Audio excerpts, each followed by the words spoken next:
huduma za jamii.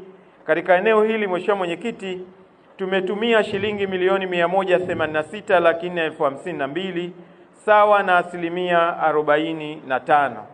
Katika eneo hilo tuna mambo mengi sana tuliyoyafanya, yakiwemo misaada mbalimbali ya kijamii kwa wananchi, lakini pia ukarabati wa miundombinu ya kijamii ikiwemo misikiti, madrasa na kadhalika na kufanya shughuli mbalimbali za kiimani kama vile wenzangu walivyonitangulia, mambo ya sikukuu, maulidi na vinginevyo.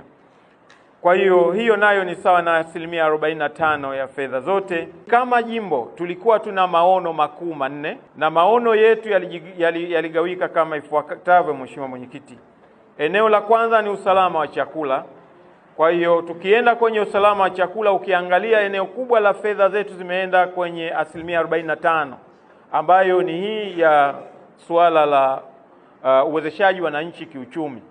Hali ya kiuchumi ya wananchi wa kaskazini ni changamoto, ndio maana tumegusa zaidi hali zao kuona namna gani tunaweza kuinua.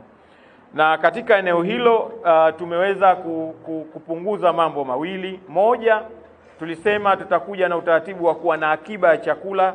Hili hatujalitekeleza, inshallah tutakuja kwenye kipindi cha miezi 6 hii ijayo. Lakini la pili, tulikwenda kwenye suala tulisema angalau kila nyumba moja iwe na mtu mmoja mwenye kazi, ili asaidie nyumba hiyo kuwa na uhakika wa usalama wa chakula. Katika hili, wakati tunaingia, Mwenyekiti, tulikuwa tuna nyumba 585 ambazo zina watu wasio na kazi. Hadi kufikia sasa, Mheshimiwa Mwenyekiti, tuna nyumba 212 tu ndio zimebaki ambazo hazina watu wenye kazi. Kwa hiyo tunaamini kwamba utekelezaji wa hili unakwenda vizuri, na tunaamini kuwa tutapiga hatua zaidi.